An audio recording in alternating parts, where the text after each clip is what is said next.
Oi, gente. Vamos continuar a aula de sustentabilidade e agora nós estamos discutindo como que se alcança uma pesca sustentável.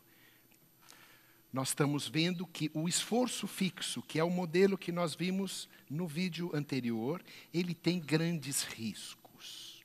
Por que ele tem riscos? Primeiro, se nós errarmos na estimativa dos parâmetros, ou se ocorre flutuação ambiental, o que é esperado na natureza, a natureza flutua como variação climática, flutuação de condições, flutuação de recursos ou de inimigos naturais. A exploração fixa, que é o modelo que nós vimos, passa a retirar mais indivíduos do que o recrutamento máximo, que é o quê? Que é a produção de novos indivíduos. E isso leva à redução da densidade populacional, leva ao esgotamento do estoque pesqueiro e pode chegar à extinção da população de recursos. Vocês se lembram do exemplo do bacalhau? Vocês lembram como o estoque de bacalhau sofreu uma grande diminuição, ele se recuperou um pouquinho, mas diminuiu novamente. Houve esgotamento do estoque pesqueiro e, aparentemente, extinção da população de recursos. Então, se eu pesco mais do que a capacidade da população de se repor, eu posso levar à extinção. Então, isso não é uma solução sustentável. Então, os modelos para exploração máxima sustentável, nós vimos aqui, eles trabalham com o crescimento em forma de S, ok? Nós vimos que ele utiliza a capacidade de suporte do ambiente, ele basicamente calcula a natalidade como diminuindo com a densidade populacional, a mortalidade aumentando, ele calcula essa diferença que nós estamos calculando aqui, e nós vamos ver que essa diferença é o chamado recrutamento líquido. Ele escolhe aquele ponto em que essa diferença é máxima, é o ponto máximo de recrutamento máximo, e tenta manter a população nesse recrutamento máximo. Nós vimos que isso é muito arriscado. Quais são os riscos do esforço fixo? Justamente, se essa é a taxa de recrutamento, ou seja, de produção de novos indivíduos que saiu daqui, ó, é esse gráfico aqui. Se eu acerto exatamente a exploração com a taxa máxima de recrutamento, que seria, então, aqui a taxa de exploração independe da densidade populacional, se ela coincidir com a taxa máxima, estamos bem.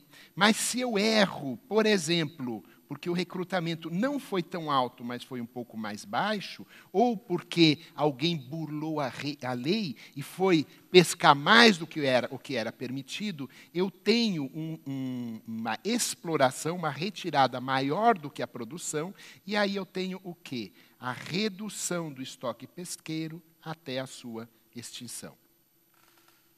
É o que aconteceu, como nós discutimos, na sobreexploração do bacalhau, com um aumento muito grande da sua exploração, uma queda abrupta, aumentou novamente, mas diminuiu até praticamente o seu esgotamento. É o que nós chamamos de sobreexploração.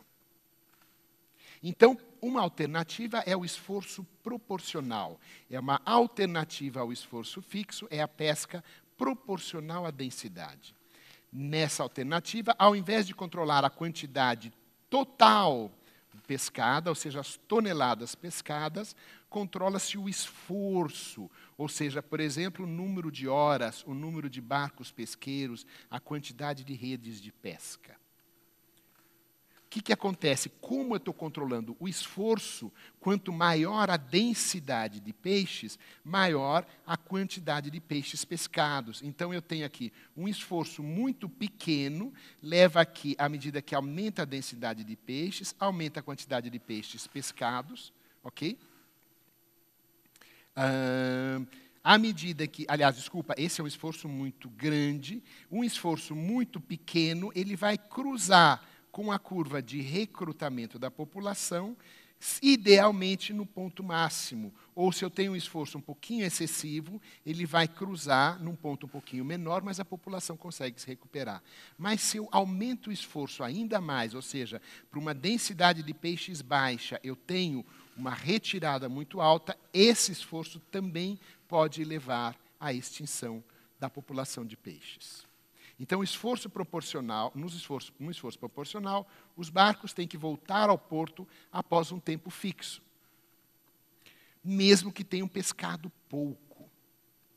Com isso, se reduz a chance de sobreexploração e de esgotamento do estoque pesqueiro. Embora o esforço de pesca excessivo também possa esgotar o estoque e levar populações de recursos à sua extinção. Então, ele é menos arriscado do que o esforço fixo, mas ele continua podendo levar à extinção do recurso pesqueiro.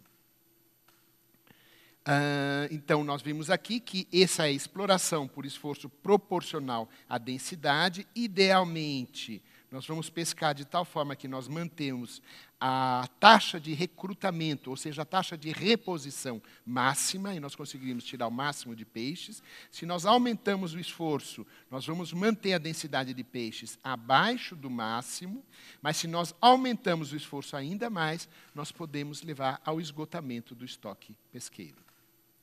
Modelos mais sofisticados e, evidentemente, muito menos utilizados podem incluir o tamanho do peixe, o tamanho corporal do peixe, que é geralmente proporcional à sua idade, controlando-se a malha das redes. Isso é uma coisa que é feita como costumeiramente. É proibido, por exemplo, usar malhas muito finas, especialmente em época de desova ou em época em que a maioria dos peixes está em tamanho muito pequeno. Então, você permite que os peixes menores passem através da malha pesqueira. Isso é acoplado a estimativas de captura para diferentes tamanhos de malha. Então, aqui são as estimativas de captura para malhas menores ou para malhas maiores. E isso, idealmente, é acompanhado por um monitoramento do estoque pesqueiro. Então, à medida em que você vê que o estoque está diminuindo, você deve falar, opa, para de pescar, para que o estoque se recomponha. Essa seria a forma ideal de exploração pesqueira, que é uma exploração sustentada. Sustentada. Ou seja, eu posso continuar pescando indefinidamente porque a população de peixes se repõe. Então, no próximo vídeo, nós vamos ver ecologia aplicada ao controle de pragas.